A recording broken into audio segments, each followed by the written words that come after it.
நீங்களும் புனிதராகலாம்.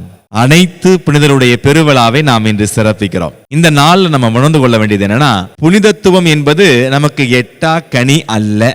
அதை மட்டும் நீங்க புரிஞ்சுக்கங்க.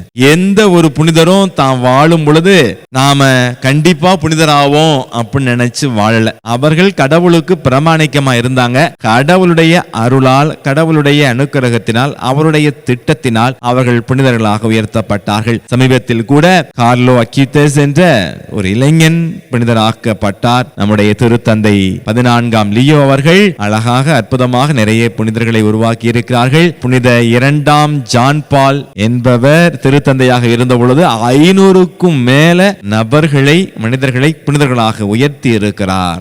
சமீபத்தில் நான் ஆங்கிலத்தில் படித்த ஒரு சொற்றொடர் என்னுடைய மனதை மிகவும் கவர்ந்தது. அது யார் சொன்னதுன்னா, புனித ஜோஸ் மரியா எஸ்கிரிவா அப்படிங்கிறவரு என்ன சொல்றாருன்னா, a saint is a sinner that keeps trying.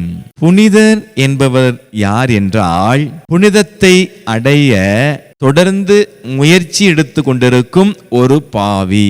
ரொம்ப அற்புதமா இருக்குல்ல. புனித லயோலா இன்னாசியார் அழகாக சொல்லி இருக்கிறார், அவங்களும் இவங்களும் புனிதராகும் பொழுது நான் ஏன் ஆக முடியாது அப்படின்னு சொன்னாராம். நம்முடைய புனிதர் டொன் போஸ்கோ என்ன சொல்லியிருக்காருன்னா, நீங்கள் புனிதராக முயற்சிக்கவில்லை என்றால் ஒன்றும் செய்யவில்லை. If you are not a Saint you to nothing அப்படிங்கிறார். இன்னைக்கு அனைத்து புனிதருடைய பெருவிழாவை கொண்டாடுற இன்னைக்கு நான் சொல்றேன், மக்களே, நீங்க புனிதராகணுங்கிற ஒரு நோக்கத்துக்காக எதையும் செய்ய வேண்டாம். ஆனா ஒண்ணு மட்டும் உறுதி, கடவுளுக்கு பிரமாணிக்கமா பரிசுத்தமா வாழ்றதுக்கு நான் ஒரு பாவி அப்படின்னு ஏத்துக்கிட்டு அந்த பாவ நிலையை உணர்ந்து அந்த பாவத்தை ஒதுக்கி வாழ நீங்க முயற்சி எடுத்தால் போதும், நீங்களும் நானும் புனிதராகலாம். பிரியமானவர்களே, ரோமியருக்கு எழுதிய திருமுகத்தில் 8வது அதிகாரம் 30வது வசனத்திலே ஆண்டவர் சொல்கிறார், தாம் முன் குறித்து வைத்தோரை அவர் அழைத்திருக்கிறார். இரண்டாவது, தம் அழைத்தோரை ஏற்புடையோராக்கி இருக்கிறார். தமக்கு ஏற்புடையோரை தம் ஆட்சியில் பங்கு பெற செய்தார். இதுதான் 3வது கேட்டகரி. அந்த மக்களே, இந்த 3 குழுவுல நம்ம எந்த குழுவை சார்ந்தவங்களா இருக்கிறோம்? நாம் அனைவருமே நம்முடைய திருமுழுக்கினால் முதல் வகையை சார்ந்தவளாக இருக்கிறோம். ஆண்டவரால் முன் குறித்து வைக்கப்பட்டு அழைக்கப்பட்டவர்கள். சந்தோஷம். 2வது, கடவுளுக்கு பிரமாணிக்கமா இருந்தோம்னா